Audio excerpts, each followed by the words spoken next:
Assalamualaikum warahmatullahi wabarakatuh. Perkenalkan, nama saya Muhlis dari kelas 11 Teknik Komputer dan Jaringan B. Di video kali ini saya akan menjelaskan macam-macam routing dan pengertiannya. Yang pertama, routing dan router. Routing adalah proses di mana suatu router memforward paket ke jaringan yang dituju, sedangkan router adalah perangkat keras dalam jaringan komputer yang berfungsi untuk menghubungkan dua atau lebih jaringan yang mempunyai protokol yang sama, sehingga dengan menggunakan router kita bisa menghubungkan dua IP address yang memiliki host yang berbeda. Contoh, kita menghubungkan IP address 192.168.1.2 dengan IP address 192.169.10.1. Yang kedua, prinsip dan kerja routing. Kerja routingnya yaitu dengan menggunakan sebuah perangkat yang bernama router, yaitu sebuah alat yang berfungsi untuk mengirimkan paket data melalui sebuah jaringan menuju tujuannya. Cara kerja router mirip dengan bridge jaringan, yaitu mereka dapat meneruskan paket data jaringan dan dapat juga membagi jaringan menjadi beberapa segmen atau menyatukan segmen-segmen jaringan. Yang ketiga, protokol routing. Protokol adalah suatu aturan yang mempertukarkan informasi routing yang akan membentuk sebuah tabel routing, sehingga pengalamatan pada paket data yang akan dikirimkan menjadi lebih jelas. Routing dibagi menjadi dua, yaitu Interior Gateway Protocol atau IGP. Yang kedua, Exterior Gateway Protocol atau EGP. Interior Gateway Protocol yaitu routing protokol yang digunakan pada jaringan yang terletak dalam satu AS autonomous system yang sama. Autonomous system sendiri adalah sekumpulan jaringan yang dikelola dan dikendalikan oleh otoritas administratif tunggal yang menggunakan kebijakan routing internal yang sama. Exterior Gateway Protocol yaitu routing protokol yang digunakan untuk menghubungkan jaringan routing antara autonomous system. Yang keempat, default router.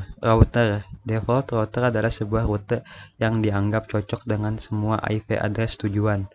Default router paling cocok berfungsi ketika hanya ada satu rute ke suatu network. Yang kelima, multiple gateway. Multiple gateway merupakan salah satu pengatur routing pada sebuah host yang akan memberitahukan host tersebut ke mana paket data akan dikirim dan pada umumnya akan diarahkan ke router. Yang keenam, router dan paket forwarding. Paket forwarding adalah penyiaran paket dari satu segmen jaringan ke segmen melalui node dalam jaringan komputer. Yang ketujuh, bridging. Bridging atau bridge adalah proses untuk dapat menghubungkan jaringan komputer LAN yang lain. Bridge dapat menghubungkan tipe jaringan komputer yang berbeda seperti Ethernet dan Fast Ethernet. Yang kedelapan, VLSM atau Variable Length Subnet Mask adalah suatu teknik untuk mengurangi jumlah alamat IP yang terbuang. Kita dapat memberi suatu subnet ke seseorang dan dia dapat lebih lanjut membagi subnet ke dalam beberapa subnet. Yang kesembilan, CIDR atau Classless Interdomain Routing adalah sebuah metode yang mengalokasikan alamat IP dan mengelompokkan routing internet protokol.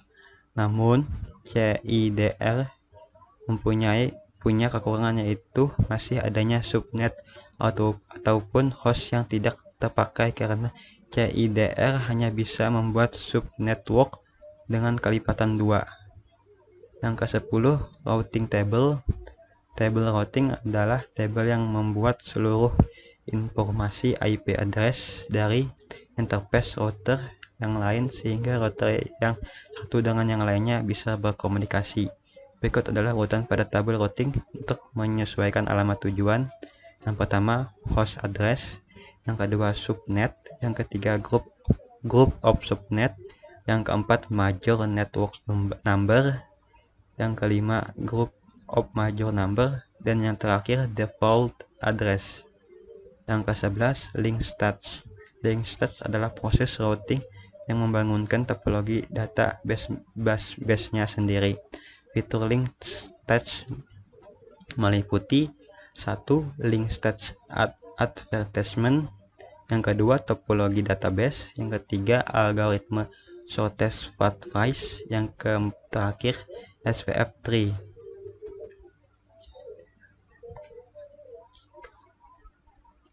Yang ke-12 distance vector. Distance vector adalah proses routing berdasarkan arah dan jarak. Penetapan jalur terbaik hanya melibatkan jumlah hop. Cara kerja distance vector: sebuah router awalnya hanya memiliki tentang jaringan yang terhubung secara langsung dengannya. Kemudian router yang lain akan saling mengirimkan data yang ia punya. Kemudian router akan melakukan pengecekan terhadap data-data yang didapat dan dibandingkan dengan tabel routing masing-masing router. Jika belum ada, maka akan dimasukkan. Jika sudah, maka akan dibandingkan dengan jumlah hopnya. Yang 13 classmate routing protocols, yaitu suatu metode pengalokasian IP address dalam notasi classmate interior domain routing CIDR. Jenis-jenis classless routing protocol: ISIS intermediate system to intermediate system, yang kedua RIP v2, yang ketiga OSVF, yang keempat EIGRF, dan yang terakhir border gateway protocol BGP.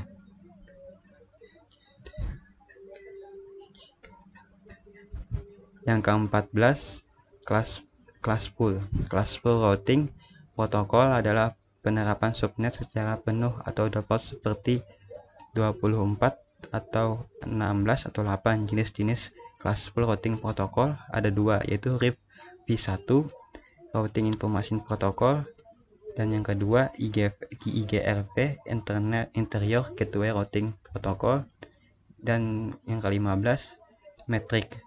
Metrik adalah suatu nilai yang digunakan untuk mempunyai suatu jaringan.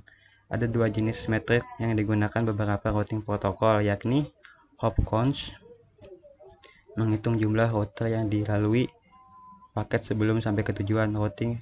Setiap router bernilai satu hop. Gateway menghitung akumulasi gateway tertinggi.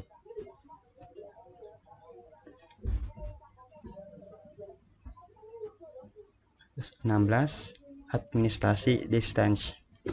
Administrasi distance adalah fitur yang dimiliki oleh router untuk jalur terbaik ketika terdapat dua atau lebih jalur menuju suatu yang sama dari dua routing protokol yang berbeda. Nilai dari distance adalah 0 sampai 225 dan secara default telah tersetting pada setiap protokol routing yang digunakan. Ke-16 load balancing. Load balancing adalah teknik untuk mendistribusikan beban trafik pada dua atau lebih jalur koneksi secara seimbang. Fungsi load balancing adalah agar trafik dapat berjalan optimal, memaksimalkan throughput dan memperkecil waktu tanggap dan menghindari overload pada salah satu jalur koneksi. Sekian dari saya. Wassalamualaikum warahmatullahi wabarakatuh.